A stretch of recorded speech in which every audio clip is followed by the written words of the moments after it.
Hi, this is Ryan with our debtfreelives.com. In this video, I'm going to go over how to use the dashboard.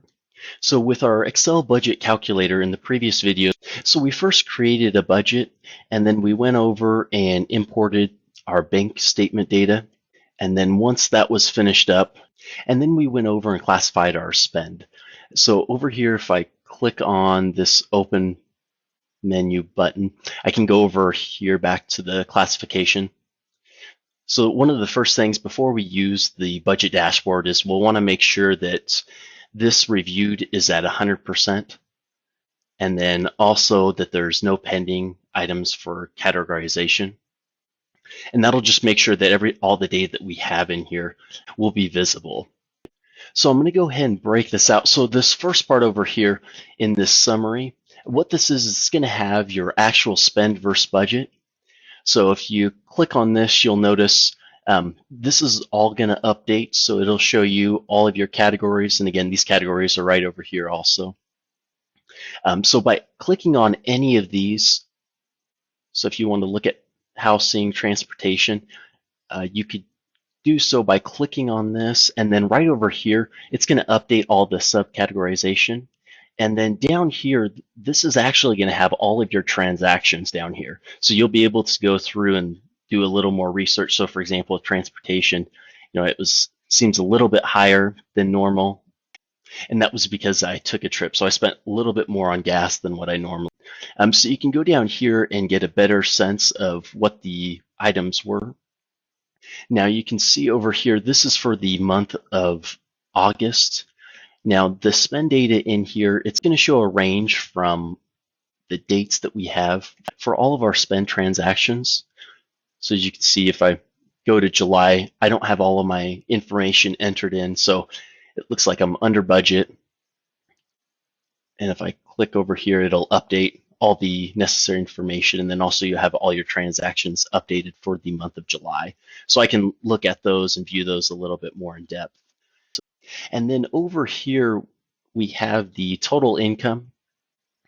So if you click on that, that's going to update this chart right here. You also have your expenses, and this is going to list out your cumulative expenses. So this is kind of nice because one of the things you'll notice is, for example, with car insurance, I pay every 6 months. So I have a budget of $90 a month. So if you look at it each individual month, it's either going to be way over or it's going to be at zero. So it can be a bit misleading. So this is actually nice because you can go back through, you can select the term that you want. So we have the last month, but then you can change this. But since we started in July, if I wanted to view my progress, I could go back through and select July through October, and that's going to paint a better picture as far as where I'm at for each of the different categories. So this will be for the last 4 months. And again, this is cash flow. So if you're under budget, it's going to be red, which you would think is negative, but it's actually a good thing. So I came in under expense. So again, this right here is going to be a cumulative, and it'll have the dates up here. And you'll notice I'll only be able to go out to 4 months, but if I select this out till, let's say, for example, December, then I can go through and look at the last 6 months or the last 5 months or whatever it may be.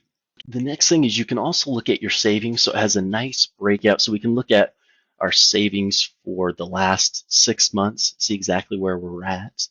And again, for the income, you'll see a breakout. So I had rental income during these 3 months, and then over here I had a bonus. So I could go through and easily see that. And then over here we can see the cash balance from July to December. So you can see in October it looks like I overspent by $134. And one of the things to note when you're looking at this is this cash balance.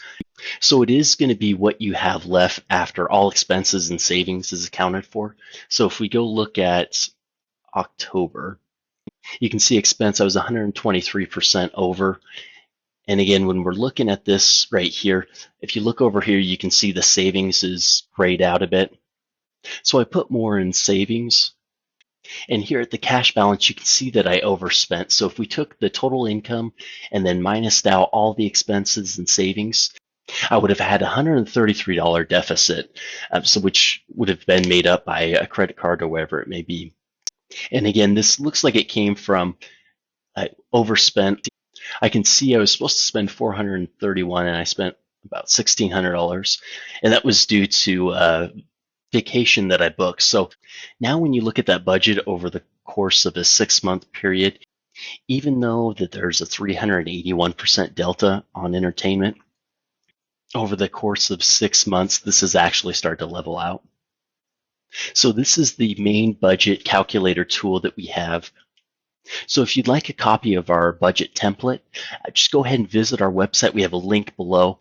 Also, any feedback or any input on things that you'd like to see or things that you'd like this tool to do would be greatly appreciated. You can contact us by going to our website. You can click on the Contact Us, and you can submit any feedback or thoughts or any technical issues that you have.